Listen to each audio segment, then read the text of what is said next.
Hello everyone and welcome back to seek English with Sara. आज हम बात करने जा रहे हैं active voice and passive voice के बारे में। एक्टिव एंड पैसिव वॉइस ना सिर्फ एकेडमिकली इम्पॉर्टेंट है बल्कि इनका सीखना, इनको जानना तब भी ज़रूरी है अगर आप आइल्स की प्रिपरेशन कर रहे हैं। इसके अलावा अगर आप स्पोकन इंग्लिश को लर्न करना चाहते हैं या उसको इम्प्रूव करना चाहते हैं तब भी एक्टिव और पैसिव वॉइस जो हैं काफ़ी इम्पोर्टेंस रखते हैं। डिस्क्रिप्शन बॉक्स में आपके लिए active to passive voice rules का एक चार्ट गिवन है जो कि पीडीएफ फॉर्म में है। आप इसको फ्री डाउनलोड कर सकते हैं और अपनी इंग्लिश को इम्प्रूव कर सकते हैं। चाहे आप टीचर हैं, आप इसको लेसन प्लान में इस्तेमाल कीजिए। अगेन, अगर आप आइल्स की प्रिपरेशन कर रहे हैं सो ये आपको रूल्स को जानने में, उनको याद करने में क्विकली काफ़ी मदद देगा। इसके अलावा अगर आप बिगिनर हैं, इंग्लिश लैंग्वेज को सीखना चाहते हैं या एक्टिव पैसिव वॉइस को सीखना चाहते हैं जो कि अक्सर स्टूडेंट्स समझते हैं या लैंग्वेज लर्नर्स समझते हैं कि डिफ़िकल्ट है, तो यह आपके लिए काफ़ी हद तक हेल्पफुल होगा। So let's get started. जी दोस्तों, so understanding active and passive voice is really very very important. आप मुझे ज्वाइन कर सकते हैं मेरे यूट्यूब चैनल पर और इसके अलावा मुझे फेसबुक पर भी ज्वाइन कर सकते हैं। वेल गाइस, एक्टिव और पैसिव वॉइस को सीखने के लिए ये बहुत ज़रूरी है कि आपको पार्टिसिपल के बारे में पता हो, आप जानते हो कि व्हाट इज़ अ पार्टिसिपल। तो सबसे पहले हम स्टार्ट करेंगे और ये सीखेंगे कि पार्टिसिपल क्या चीज़ है। A participle is a word that is formed from a verb and can be used as an adjective. Participles कुछ ऐसे words होते हैं जो कि verb से बनते हैं और हम इनको as adjective भी use कर सकते हैं। अब देखते हैं कि participles की कितनी types हैं। How many types of participles are? There are two types of participles, present participle and past participle. सिर्फ दो types के participles होते हैं, present participles and past participles. अब हम ये देखेंगे कि हम कैसे डिफ्रेंशिएट कर सकते हैं between present participles and past participles. तो सबसे पहले देखते हैं कि प्रेजेंट पार्टिसिपल क्या है। The present participle ends in ing। Present participle हमेशा ing के साथ एंड किया जाता है। जैसे कि पीछे हमने सीखा कि पार्टिसिपल जो होता है वो ऐसा वर्ड होता है जो कि वर्ब से बनता है। अब प्रेजेंट पार्टिसिपल क्या है? ऐसा वर्ड, ऐसा वर्ब जो कि ing के साथ एंड हो। फॉर एग्जाम्पल, सिंग यानी गाना। सो सिंग यानी गाना is a verb, is an action word. और अगर हम इसको ing के साथ एंड करते हैं, फॉर एग्जाम्पल अगर हम कहते हैं सिंग इंग, सिंगिंग, सो ये प्रेजेंट पार्टिसिपल बन जाएगा। A present participle is the ing form of the verb when it is used as an adjective. और जब एक verb जो है वो present participle बन जाता है, जब verb end करता है ing के साथ, सो हम उसको adjective के तौर पर इस्तेमाल कर सकते हैं। अब देखते हैं past participle क्या है। Past participle end in ed, en, d, t or n.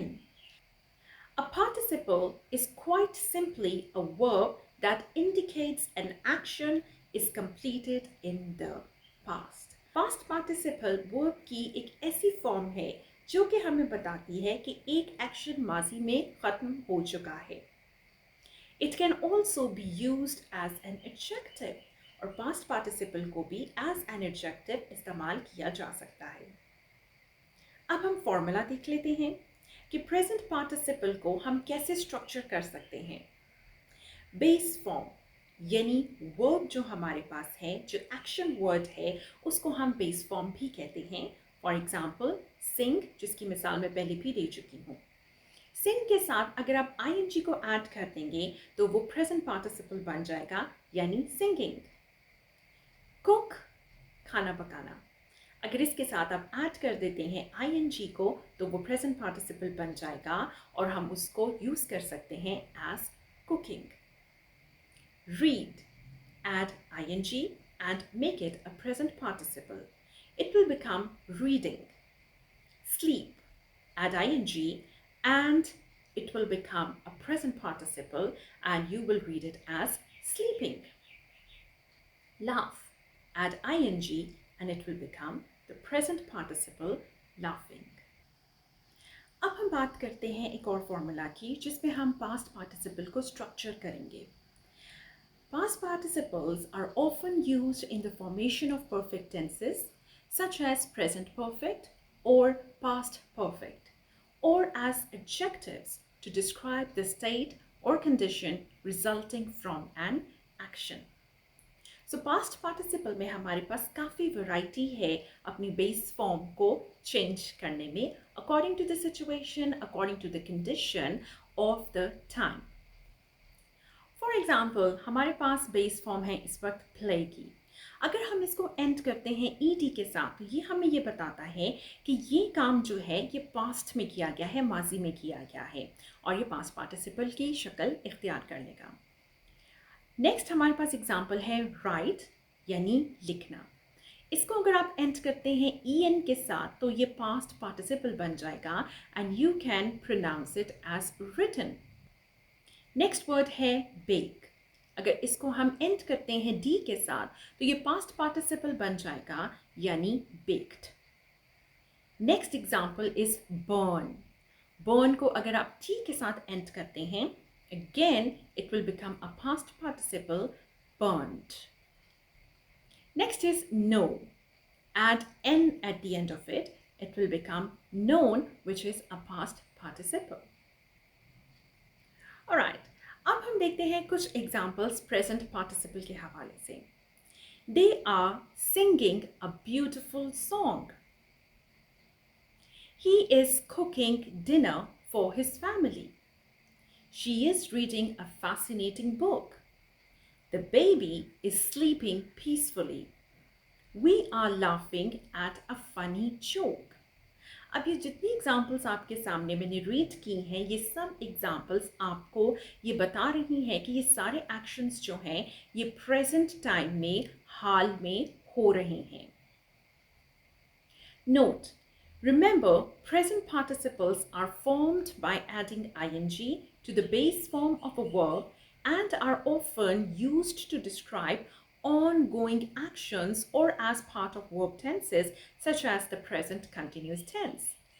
ये आपको बताते हैं कि कोई भी एक्शन जो है वो इस वक्त जारी है, इस वक्त वो हो रहा है हाल के ज़माने में. Now let's learn some examples of past participles. They have played a great match. Play को हमने एंड किया ed के साथ तो ये पास्ट पार्टिसिपल बन गया. They have played a great match. वो एक उम्दा मैच खेल चुके हैं. She has written a novel. I have baked a delicious cake for the party. The toast was burned and is inedible. Toast जल चुका है और ये खाने के काबिल नहीं है.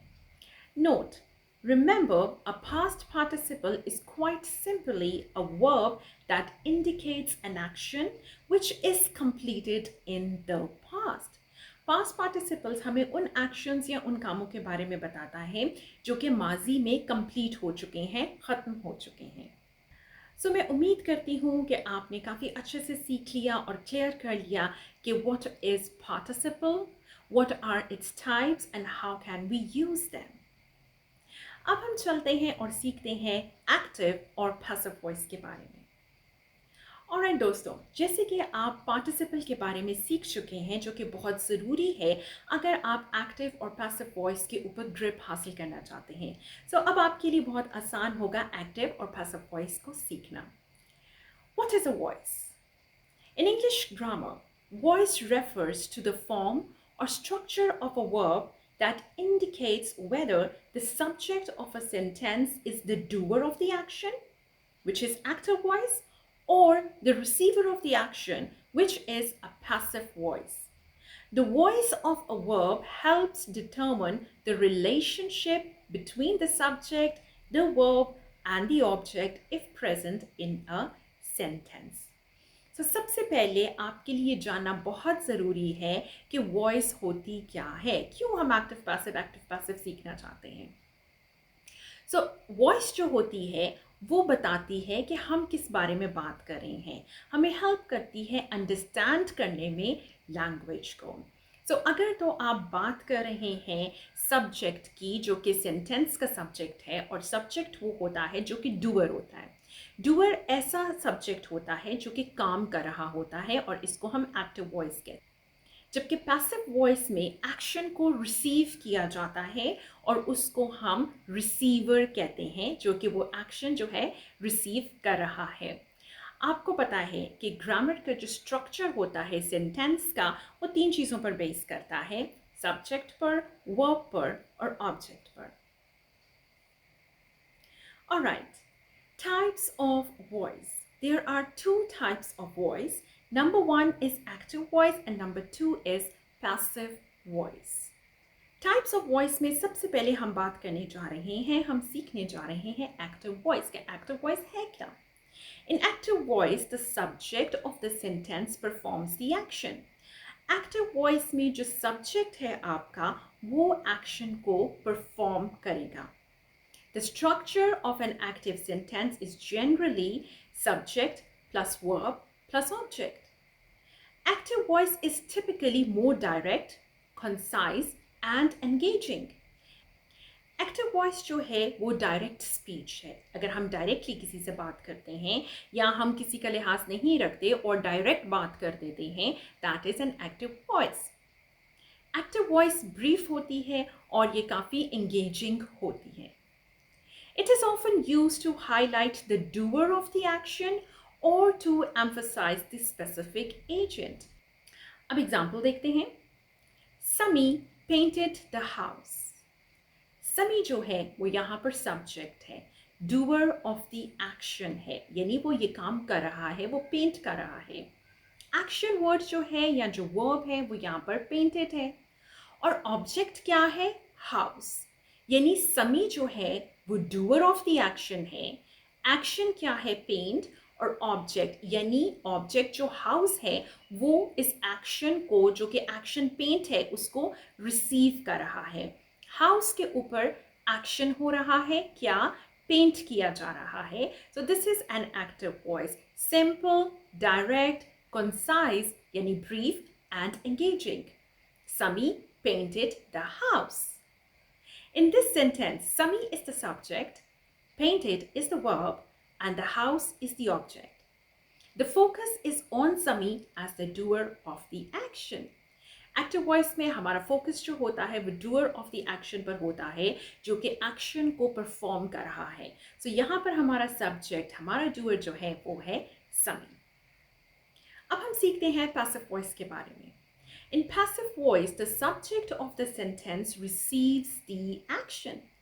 अब passive voice में क्या होता है कि आप जगह को यानी पोजीशन को स्विच कर देते हैं सब्जेक्ट एंड ऑब्जेक्ट के साथ। एक्टिव वॉइस में जो चीज़ आपकी सब्जेक्ट थी और जो चीज़ आपकी ऑब्जेक्ट थी, आप उसको स्विच कर देंगे। यानी पैसिव वॉइस में आपका ऑब्जेक्ट बन जाएगा आपका सब्जेक्ट और आपका सब्जेक्ट बन जाएगा आपका object. The structure of a passive sentence is generally object plus verb plus past participle and subject. Passive voice is used when the focus is on the receiver of the action rather than the doer. अब passive voice जो है वो active voice का opposite है। यहाँ पर focus जो होता है वो receiver पर होता है rather than the doer. यहाँ पर हम फोकस करते हैं रिसीवर ऑफ द एक्शन को रादर दैन द डूअर, जबकि एक्टिव वॉइस में हम डूअर के ऊपर ज़्यादा फोकस कर रहे थे। It is also employed when the doer of the action is unknown और अनइम्पोर्टेंट। ये उस वक्त भी आप इम्प्लीमेंट कर सकते हैं जब आपने इनडायरेक्टली बात करनी हो, या आपने किसी जो एक्शन है, जो डूअर है उस एक्शन का, उसको आपने अननोन रखना हो या वो कोई इतना इम्पोर्टेंट ना हो। एग्जाम्पल देखते हैं। The house was painted bye समी। हाउस किसने पेंट किया? समी ने पेंट किया। In this sentence the house is the subject, हमने स्विच कर दिया, ऑब्जेक्ट को सब्जेक्ट बना दिया। रिसीवर ऑफ द एक्शन, जो कि एक्शन का रिसीवर है, उसने पेंट को रिसीव किया। Was painted is the verb phrase. By Sami indicates the doer of the action. The focus is on the house being painted rather than Sami as the doer. यहाँ पर हमारा सारा focus जो है वो house के ऊपर है जिसको पेंट किया गया है, और समी को अगर हम उसका नेम मेंशन नहीं भी करते तो वो हमारे लिए पैसिव वॉइस में इतनी इंपॉर्टेंस नहीं रखता.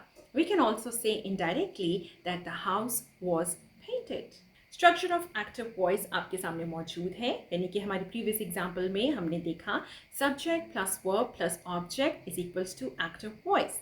Sami is the subject, painted is the verb, and the house is the object. अब हम देखते हैं structure of passive voice. Structure of passive voice में ऑब्जेक्ट स्टार्ट में आ जाएगा, plus verb plus by plus subject and पर आ जाएगा. The house was painted by Sami. आप इसको ऐसे भी कर सकते हैं, the house was painted. A quick recap of passive voice and active voice. Active थी Sami painted the house. Remove the subject, bring the object to the beginning, use the formula was, were plus past participle. Result of passive voice is the house was painted by Sami. मैं उम्मीद करती हूँ कि आज के video से आपने काफ़ी कुछ सीखा होगा. अगर आज की वीडियो आपको हेल्पफुल लगी हो तो चैनल को ज़रूर सब्सक्राइब कीजिए, वीडियो को लाइक कीजिए और दूसरों के साथ शेयर भी कीजिए. See you in the next video. Till then take care. Good bye.